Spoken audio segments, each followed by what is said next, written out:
أعوذ بالله من الشيطان الرجيم بسم الله الرحمن الرحيم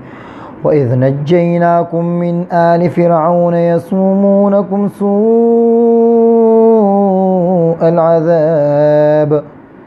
سوء العذاب يذبحون أبناءكم ويستحيون نساءكم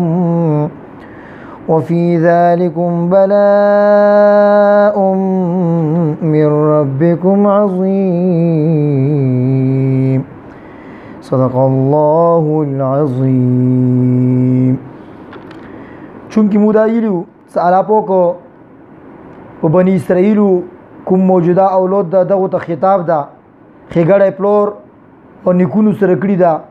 کله کله پلور او نیکه سره کوم خېګړه وشي غنه زمن هم فدا خلی ازکه دغه ته هم یی چې سره مود سي خېګړه کړی دا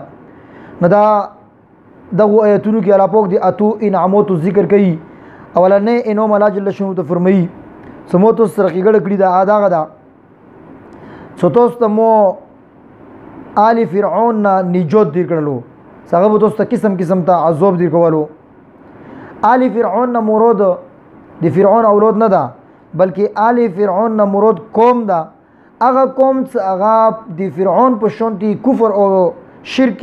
یعنی مغانو منو څنګه چې فرعون کفر کولو شرک کولو دا خلک مو سره مغانو نه کفر او شرک کولو نه آل فرعون نه هغه خلک مراد دي. او نجات مدیر کړه دوستا نجات نه مطلب دغه ده سدي فرعون طرف نه دغه باندې کوم ظلمونه کېدلو کوم تکلیفونه او کوم مشکلتونه ور باندې چول شروع اغنا مو نجات دیر کړلو نو یقینا زدا یو قسم ته انعام دی الله په طرف نه اغنا نجات ور کړلو. او بللا څ فرعون ته چونکی د دې خبره پاتې لګیدلی چې ابراهيم عليه السلام ته الله جل شانه فرمایلو چې د ایتوپ اولاد کې به پیغمبران پیدا کوم بچیان به پیدا کوم تر دې پورې چې پیغمبر سره سم پیدا شي. نو فرعون ته د دې خبره پاتې لګیدلی چې یو کاس به پیدا کیږي او هغه نوجوان یا هغه کاس اب دې مو شي ختمي لہذا دی حکم وکړلو ستاسو وړ کی قتل کوي څور کا پیدا کیږي قتل کوي دا وړ کی قتل کولو او جلکه به شمده پر دوالي. نو ابراهيم عليه السلام ته الله جل شانه فرمایلی چې ته په اولاد کې به ز انبیاء کرام بچیان پیدا کوم تر دې پورې چې پیغمبر صلی الله علیه وسلم ظهور وشي. نو فرعون ته دې خبرې پاتې لګیدلی و څه د چا دی واجب نه به ایمو بچی ختمیږي لہذا هغه حکم وکړ چې نوجوانان یعنی ورکی څه پیدا کیږي ختمه جلکه پرېږدوي جلکه خې دی واجب نم پرېږدولي څه اون خدمات بغلی خپل یعنی مطلب کوم دا ابونه پورو کوي دی واجب نه ورکی کوم دا غاز زب کولو قتل کولوي نو مصیبت کې د صبر دغه امتحان بدین خلاصا ور کول یقینا دا انعام دی الله پوکو. او سوء العذاب فرعون چونکی بچو او بنی اسرائیل دا دی محکوم دی وجنا فرعون بو دا قوم دی قسم قسم تا مشکتونه او سختي به ورمنې کولی جسمانی عذاب دا ندینه خلاصا ور کول یقینا دا دی الله پوک طرفنا یو قسم تا انعام. نو په دې آیات کې څه واذ نجیناکم دا دی الله پاک اول انعام دا واذ نجیناکم آیات کې هغه وخت نجیناکم چې تاسو مونږ نجات دیر کړلو من آل فرعون دی قوم دی فرعون یسومونکم صدر کولو به تاسو سوء العذاب هغه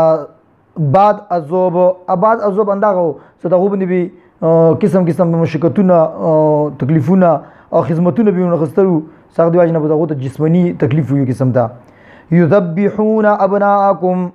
او عللولو بی زبکولو بی ابناءکم بچی دی تاسو او وکیل څه کلو ته پاتې ولګي دل به بچیو ته قتل کولو هغه طرف ته اشاره ده.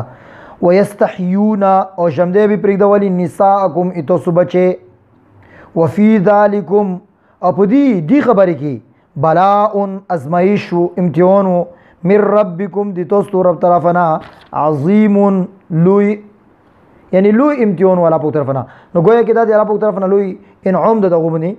فرعون سره سختې ظلمونه کولو قسم قسم تکلیفونه کولو بچیو ته ذبح کولو جلکیو ته پرېږدولې او هغه نبی خدمتونه سره دغه ټول مشکلاتونه تکلیفونه فرعون الله پاک څخه مخته آیتونه معلومیږي چې ته غار کړلو الله پاک قسم ته نجات ورکړو نو گویا کې دا هغه سره یو انعام او په باندې په بنی اسرائیل باندې دا د اول انعام ذکر وو الله تعالی تاسو موږ ته په دې باندې پوهه نصیب کی عمل نصیب کی آمین برحمتک یا ارحم الراحمین.